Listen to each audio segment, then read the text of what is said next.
Hello, dear friends. Here we are. This is Harvest of Light. This is another day in which we're going to learn from Emmanuel through the psychography of Chico Xavier, lessons for immortality. What you and I are studying today are reminders that we shall use in our immortality. Often we feel so compressed by the daily duties that we forget that things will pass and soon we're not going to be here, but we're going to continue living, and everything we're learning has an immortal goal. So the lesson we're going to be studying is for immortality, is not only for this life. Do you remember when you were in school, like middle school, high school, or college, and people were saying, I don't know why I'm learning this. Well, Mentor Joseph the other day was mentioning to me, saying, Vanessa, we need to learn any and everything, because to become a higher spirit, a pure spirit, we have to know it all. But it's not only about knowledge, it's about capacity of love too. So that's the combination of it all. The time that we're spending here listening to the teachings of Emmanuel is for immortality. We're going to repeat. It's not for this time alone, okay? So let us keep this in mind and really ponder the impact of these lessons, because they are calibrating us for milestones of the spirit. Okay, we are acquiring new awareness that will revitalize ourselves and bring us to a new level of action in our lives, of feelings about ourselves and people, and thus more harmony. Are you ready? Yes, today we are going to be studying chapter 8. It's about talking. Of course, Emmanuel is titling this chapter captions, like reminders, like guideposts for the Spiritist speaker. Well, any of us, when we're speaking to one another, etc., we're also becoming a speaker. You don't need to be at a podium in front of 10,000 people to be a speaker. Every time we talk to people, we have responsibility. And it's on us to really know how important it is to train the mouth. Shall we?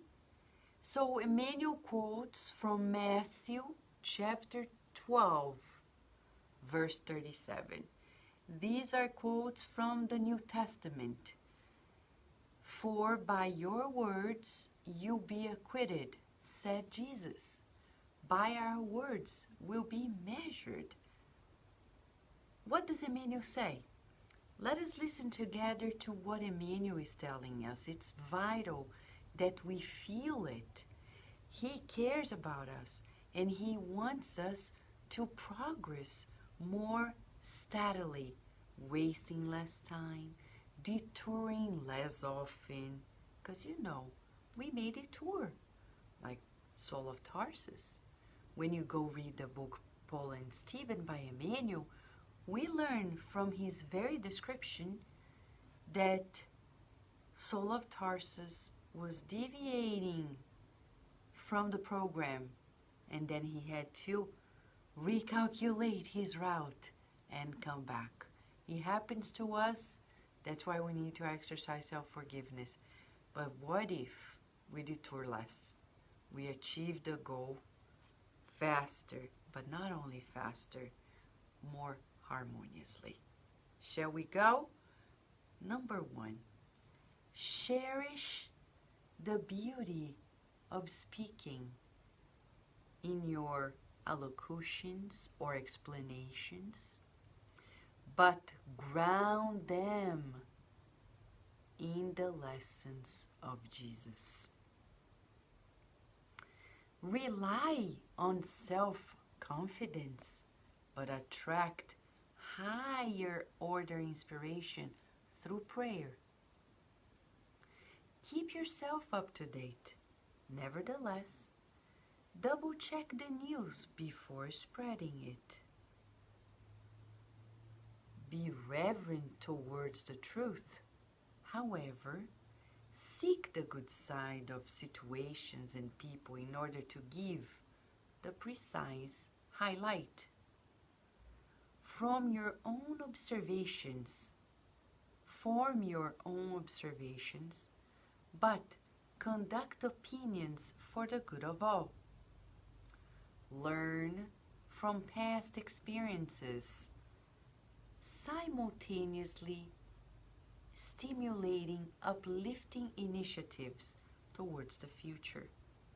Exalt ideas and emotions without despising understandable and simple language. Instruct the brains of the listeners, awakening in them at the same time the desire to cooperate in the lifting of the good. Talk constructively, but listen to others so you can understand problems in general. Apparently simple, apparently it's common sense, but not so much. You know why? Because through the way we speak and what we speak, we can either create peace or wars.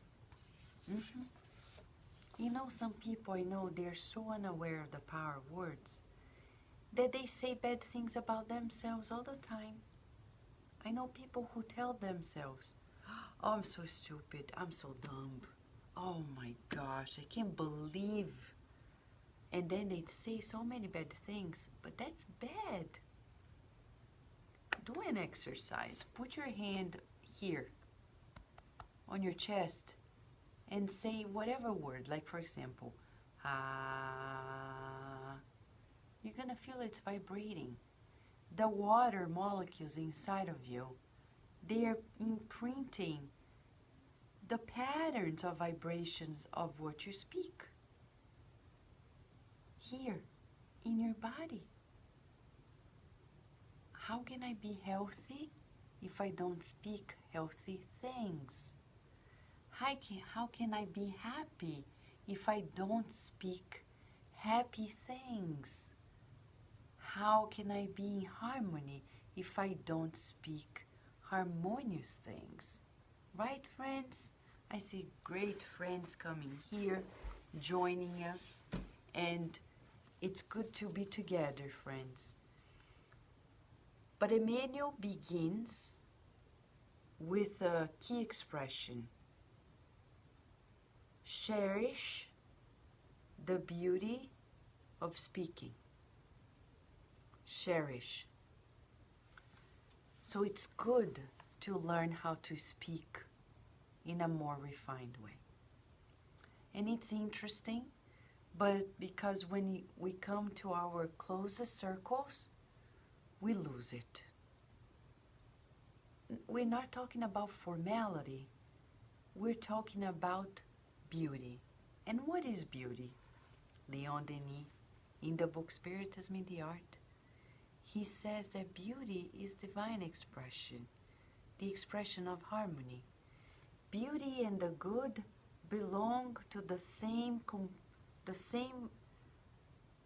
creation of God. In everything there is beauty and the good. For us, when we cherish the refinement of the word, we become more careful, we become more refined. Is it worthwhile learning how to speak in a more refined way? Yes. Sometimes speaking less is the first option.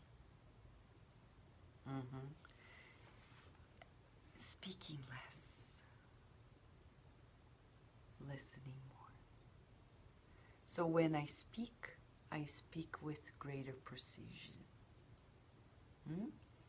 If you have your last minutes of this life and people say, you have a minute, what are you going to say? I hope beautiful things. I'm sure majority of people would say, I would say beautiful things instead of cursing. So what if at the moment you're speaking is the last moment? It's not worthwhile spending in bad words, in cursing, even though we may be angry. Learning how to quiet down. So that's a tip for us, a book by Thich Nhat Hanh on silence. The amazing Nobel Prize Buddhist monk from Vietnam, Thich Nhat Hanh teaches us about the power of silence, which Jesus knew quite well. When we read the book Good News, Boa Nova by Humberto de Campos, and other accounts that he wrote and were compiled in another book in Portuguese that we went through the whole series, No Roteiro de Jesus, there we encounter the true master, silent, precise with the words, kind, balancing with non-verbal lessons. What are the lessons that you are emitting without words? Because words shall be the complement. I know some people, they're so anxious to hear words. They don't look on people's eyes and absorb what they need. So a good thing to do is to practice silence and observation. Observing people's behavior, their body language, the tone of voice, their gestures, their facial expression, their posture, the in between the lines, the silence, because silence has many meanings. And talking about silence, it's very important because there is a line of psychoanalysis done by Jacques Lacan, which was so insightful because he unveils to us about the power of silence unknown to us in our Western society. Because silence can have many meanings.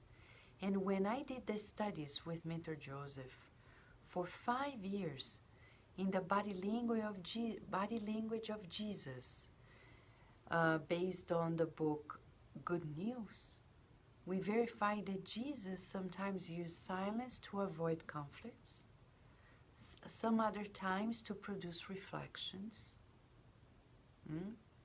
Sometimes he used long pauses in silence in between his explanations. He would speak and pause to allow us to meditate on this, right? It's good to be with all of you, Hipólito, Wagner Júnior, Angelita, Alexandra, Adilson, Andrea Torres. How are you, friends? Kátia, Sol Souza, John De Rosa, Célia Lancaster, Julija. How are you, Julija? Renata Caçatei, Luiz Otávio, how are you? Rosimeire, Teresa Castro, our dear Paula, Valéria Benfica, and Cris Anastasia, how are you, my friend?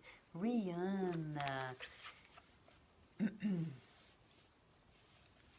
Wagner Jr. is asking if I can see Mentor Joseph. Yes, I can.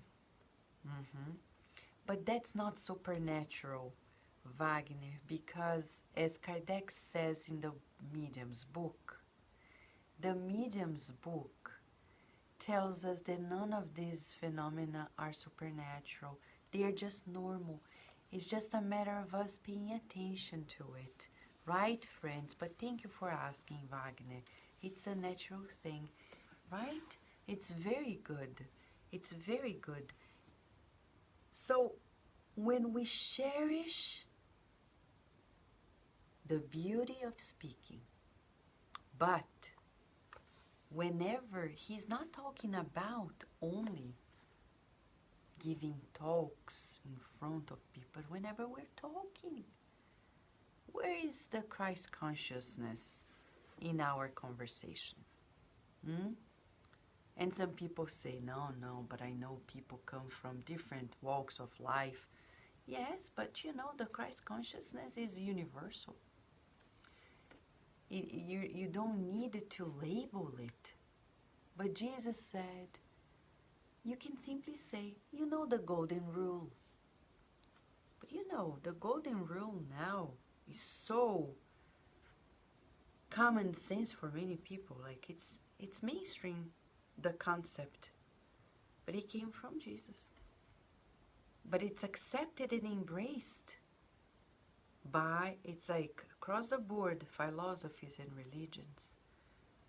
We don't need to label it. Emmanuel is not saying label it as Christ said or Christ sent, but think about the concept and introduce it, meaning align your speech, what you're saying, with the ethical moral principles. Sometimes we are at a kitchen in our home talking to our family member, and we start like we go wild. We have no refinement. We say words and we talk about people. But where is the charity there? Where is the fraternity? Hey, what's the difference between a mediumistic meeting in a Spiritist center and a conversation between two people in a bar or in a school or at work or at home? The difference is when we're in the center, we're fully aware that there are spirits around us and they communicate whether we call them or not. When we're on the phone with people, there are spirits also communicating with us. We're never alone. So we need to be more mindful of our mediumistic exchanges. But Vanessa, I'm not a medium. Everybody is influenced by spirits at some point. Though it may not be ostensible, right? Aline is here. How are you, Annie Mercia? So friends, bring that Christ consciousness. And then he says, rely on your self-confidence, which is important. But never forget in a prayer to ask for the higher spirits. I know people who study to give talks in Spiritist centers, and they say, I've studied enough. I'm not a medium, so they forget to pray, and they forget to ask for inspiration, and it's vital. If you're going to work and give a presentation at work, why not ask for inspiration? You think work and temple are two different settings? No. For God, your work is a temple. Is your work a temple for you? Because God is awaiting you to manifest the openness to make that space sacred. So Chris Anastasia is saying, at the Spiritist Center we have a slide with Buddha's quote that says, words have the power to both destroy and heal. When words are both true and kind, they can change our world. That's true. Okay, hold on a second, friend. I just had the paper on the floor. Okay. So, be self-confident. And some people do the reverse. They're like, I'm not sure, but the spirits are going to help me. You know, there is a balance. It's like a connection. It needs our part and the part of the good spirits. You're going to talk to a friend. Ask for high inspiration so the conversation may be stable, may be productive, may be harmonious. When we are going to talk to our children, let us also make sure that we ask for higher inspiration. Sometimes parents lack their self-confidence because they feel guilty for their daily things, previous lives, or what they really feel about their children. Ask for the higher inspiration when you need to talk to your children, so it may be firm but loving, kind and yet secure, disciplined. So there is no moment in which we shall not consider the importance of requesting higher inspiration through prayer. Then on the third one, he says, keep yourself up to date, but double check on the news before spreading it. And that's what we talk about, fake news. The other day, somebody called me and said, oh, Vanessa, I have a particular issue, and I've heard that you've had it as well. And I said, as far as I know, I have never had that issue. I'm not going to say exactly what they mentioned. It doesn't matter. Oh, no? No. But a friend of mine told me, said, you know, fake news. Fake news. Fake news, my friend. So go to the Gospel According to Spiritism by Kardec, chapter 21. It's about there will be false Christs and false prophets. And there are many people who spread fake news in our families, in our circle of friends, in Spiritist circles, at work, neighborhood, communities. It's not only in politics. It's everywhere, and it has ever been. In the book 2,000 Years Ago by Emmanuel, he was the victim of fake news. Yes, Fulvia, out of evil intentions, created slander against Livia, the senator's wife. She spread out that Livia was having an affair, and the husband believed. And it took them 25 years apart. He only realized about his mistake after she died. Read the book.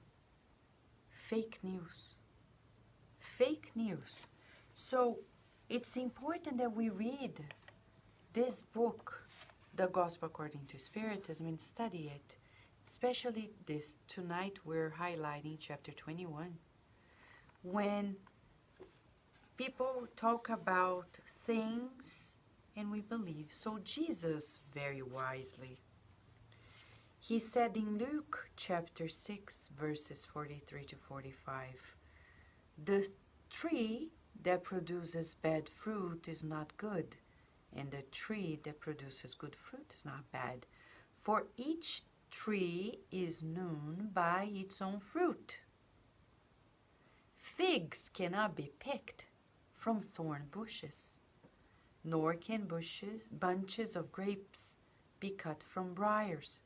A good man brings forth good things from the good treasure of his heart, whereas the evil man takes evil things from the evil treasure of his heart. For the mouth speaks from what fills the heart. Did you see it? It's just a matter of time. Some people think that it's about the exterior, like we see in certain governments. They go and they start asking things. And they say, oh, we're creating more jobs. We're doing this, we're fantastic.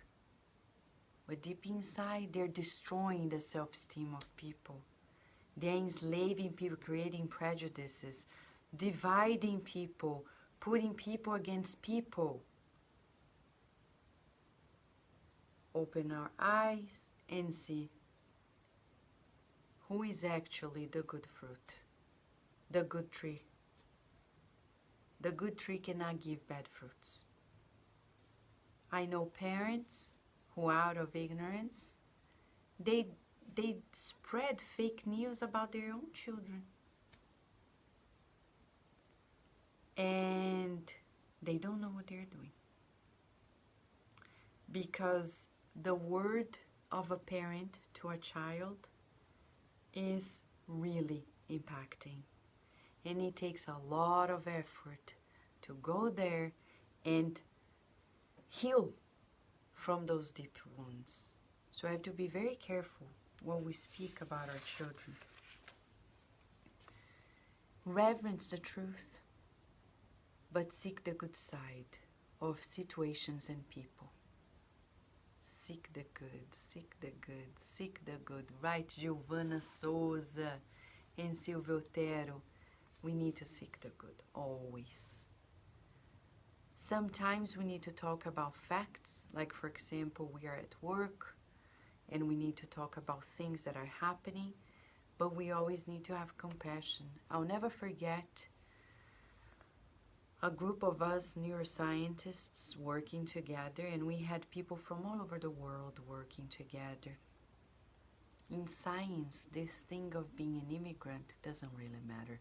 It's fascinating. You may come from any area in the world. If you're competent and intelligent, you're in. I've never heard the prejudices that I hear nowadays. In the scientific community, people embrace one another whereas they come from the very country or other countries. At least in the United States of America, this is the way it is.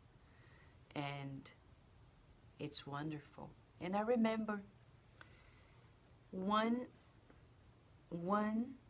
of the scientists made a mistake, and it was so interesting because the mistake actually kind of broke a machine where we cut the brains to study the slices of brain.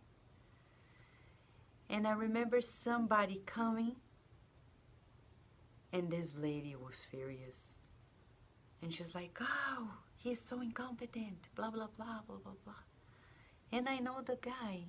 He didn't mean any ill. And I told myself, if I don't say anything, I'm not going to approve of myself later. Because if I were him, I would like somebody who witnessed my behavior to back me up.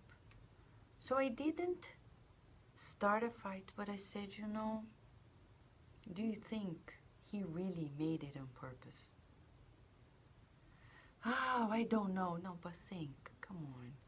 He didn't come all the way from his country to this country to actually make a mistake on purpose.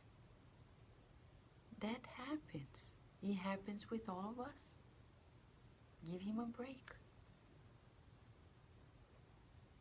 And often we don't have courage to do this at work. We hear people bad-mouthing other people and we shut down. And then we become one more co-responsible for the gossip mill that goes on and on and on, because you could have stopped it. Like I remember Divaldo Franco telling me one day, when gossip comes to me, it stops here. He doesn't let it go on and on and on. Right, Wagner Jr. We all wish someone could back us up on the fake news people say about us. I agree with you. Hopefully, we need to do it ourselves, Wagner. You agree, right? Let us do this with others. We don't want to be false prophets. Because that's what false prophets are. They talk bad about people and things. They create stories. They say, do not allow this speaker to come or this healing medium because, and I ask why. And they have no explanation. I've heard about, well, have you seen? No. So why do you believe it? Where is your reasoning? Is it blind faith? You're a spiritist. Come on. Do as Kardec said. Reason your faith for God's sake. Think with your brain. And do not be a person who believe others just out of fear. Out of fear. No. Speak up. Do your part. Right, Adilson? Do your part. Okay? Do your part. Be courageous. And we can't run away. We can't run away. We cannot isolate ourselves. Because when we isolate ourselves, the ones who create fake news, they win. And we need to be courageous, to stand up tall, and keep doing the work that needs to be done, whether people agree or disagree, like or dislike. What is good needs to be done. And that's why Jesus said to Bartholomew, the one who follows the good news needs to have joy, hope, and courage. If you have joy and hope and you don't have courage, you're not following the good news. Courage to sustain the good news and say, you know, nobody's perfect, but that person is wonderful and is doing a great job, and I'm going to support the work. I haven't seen anything wrong. But I'm not going to believe in this movement that is awakening the past Inquisition. We're done with the Inquisition. We're done. Okay? We're not going to revive it in the Spiritist circles. And it should not be acceptable, because it's not charitable, to revive inquisitional movements. For example, at the Spiritist side of Virginia, we don't waste time with board meetings to talk about people. We just work. We just serve. And we don't enter these games that people do out of politics, because Jesus never did. So neither will we do that. Okay? So we're saying this because whether it is at work, in our families, in our most intimate relationships, or in the Spiritist community, we need to apply the same, the truth, but always looking at the good side. Always, always. Nobody's perfect. If you see an imperfection, it's just so natural. But what is important is the good that people are doing. When Chico Xavier was still living, I know, I've heard from Spiritists saying, yeah, but you know, he's already weak, he's already dying. And I'm like, what is this now? I've heard people say this about Divaldo Franco. And what is the point? Here's Divaldo, 91, giving us lessons year after year. That you're 91 and you're doing more than people who are 15, 20, 30, 40, 50, 60, 70, 80. And he's 91. So, zip it up. Talk less. Stop the false prophecies and work more. Serve more. Right? Here he says, form your own observations but conduct opinions for the good of all. How often, sometimes, because of the news that are happening in the world, when we sit with a friend, as André Louis says, after the first 5 minutes, it becomes a mess. We don't know. In André Louis' books, we have that statement. So we need to train ourselves to use our conversations more wisely. More wisely. More productively. When you see people working very hard, you bet that they are not talking that much. When I see people doing a lot of meetings, politics, they are talking more than what they are doing. And that's really bad, because Jesus was not a chatterbox. Jesus was a servant of God on earth. He was not discussing rules, regulations. He was not persecuting the wrongdoers. He was not bashing the people who were committing mistakes or crimes. Instead, he was embracing those who were in need. And he said, I didn't come for those who are healthy. I came for those who are sick. But think about this. Who is actually healthy in this world? But Jesus, right? Jesus is the only one. Healthy, healthy, healthy. So when he says, I didn't come for the healthy, he was actually meaning, I didn't come for those who think they are okay. I came for those who realize they need more. And they gave us the tip. So that's why Mentor Joseph always says, Vanessa, no matter what happens, never stop.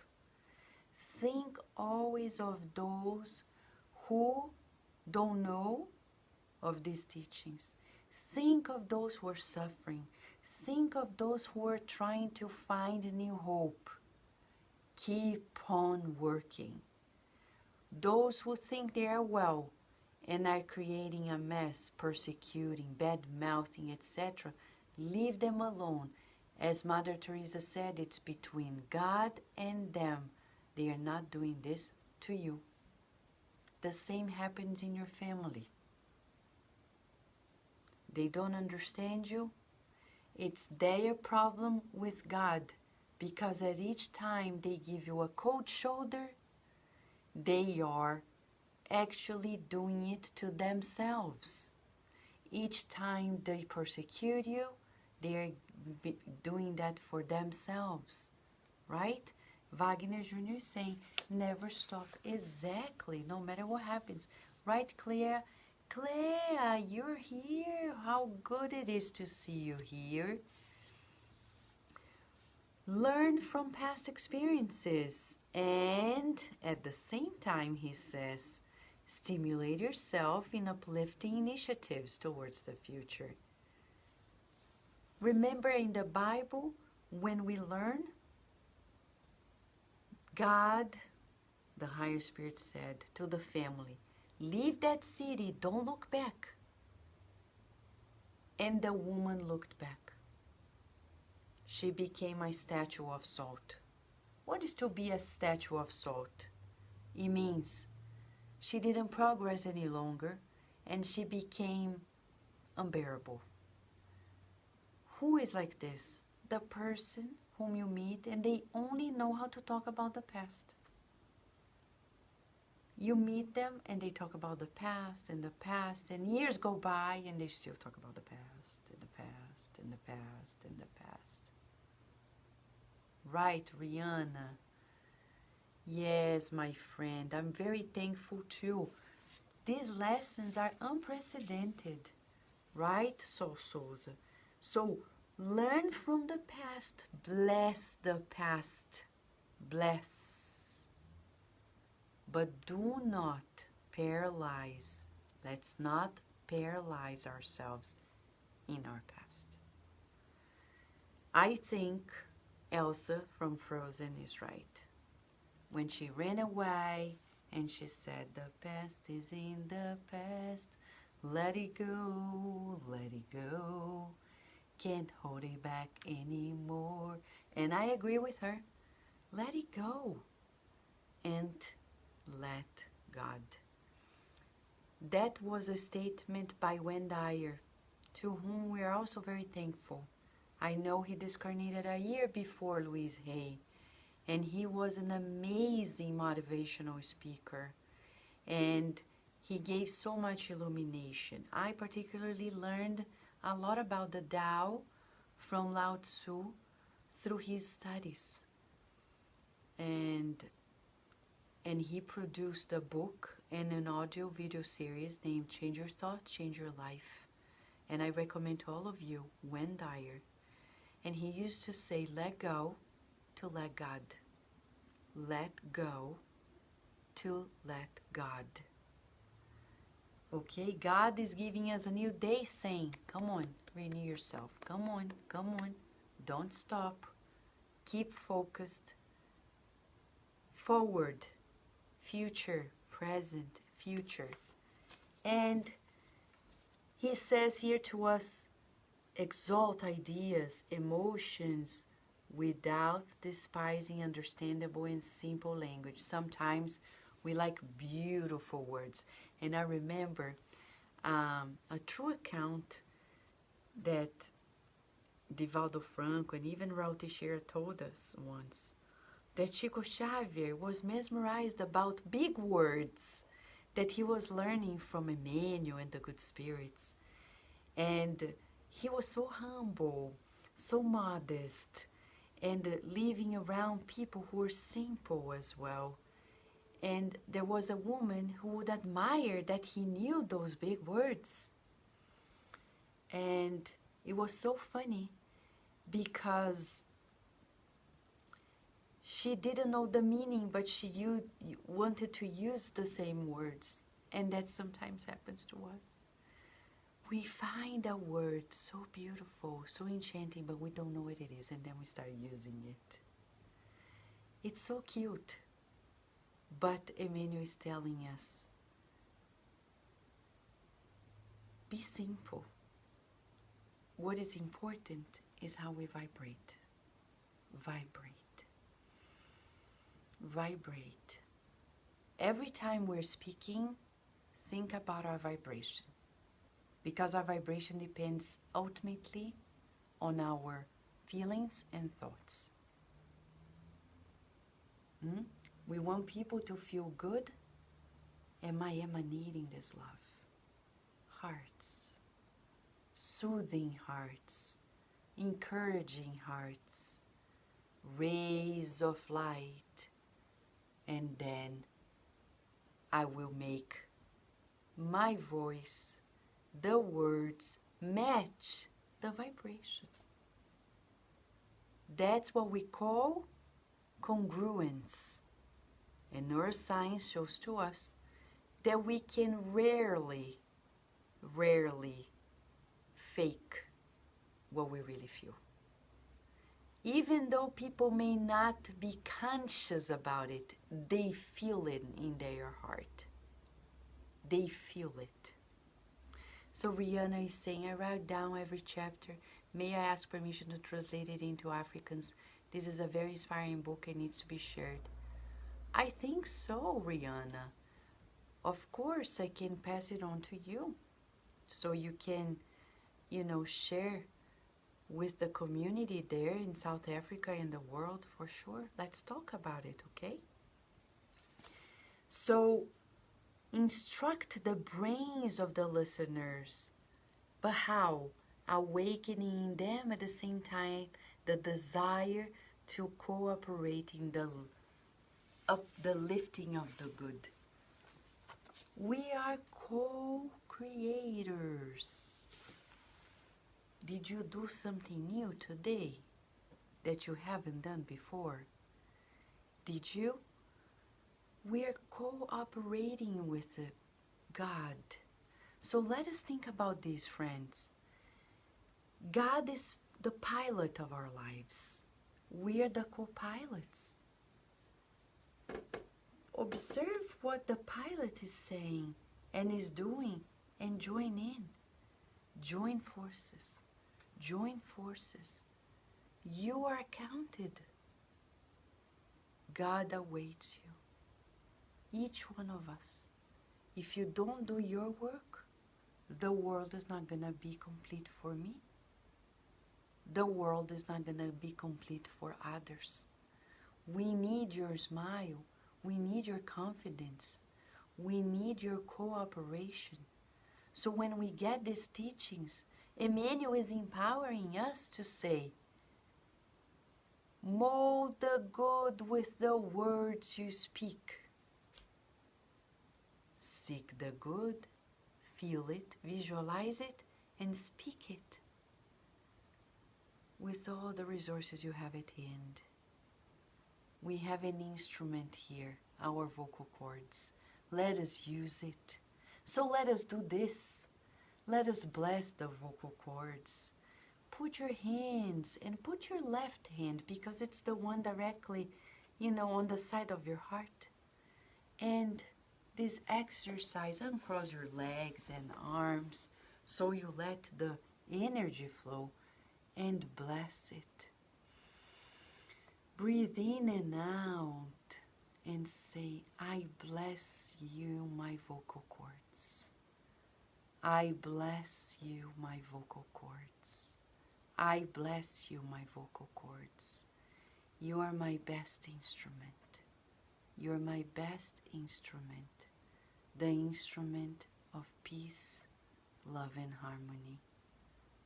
Breathe in and out and visualize a beautiful light enveloping your vocal cords, blessing it, calibrating it, and preparing it for the good use of every day. We'll create peace, less wars, more peace, less wars. That's why he wraps up by saying, talk constructively, but listen to others to understand problems. It's so good to hear the beauty of people's lives. Even when they are under problems, you see the beauty of the growth and how God trusts in each of us and our potential to grow. We're never alone.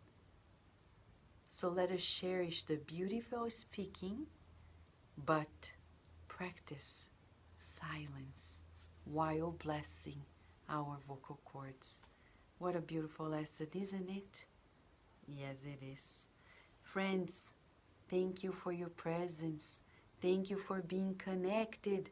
Let us practice in the next 24 hours a little bit more of silence and a little bit more of blessing the vocal cords and speaking with the good, molding the good through our words. Thank you, friends. A big hug. Have a beautiful day for those who are still during the day, and a beautiful night for those who are going to sleep. And hopefully until tomorrow, God willing. Thank you.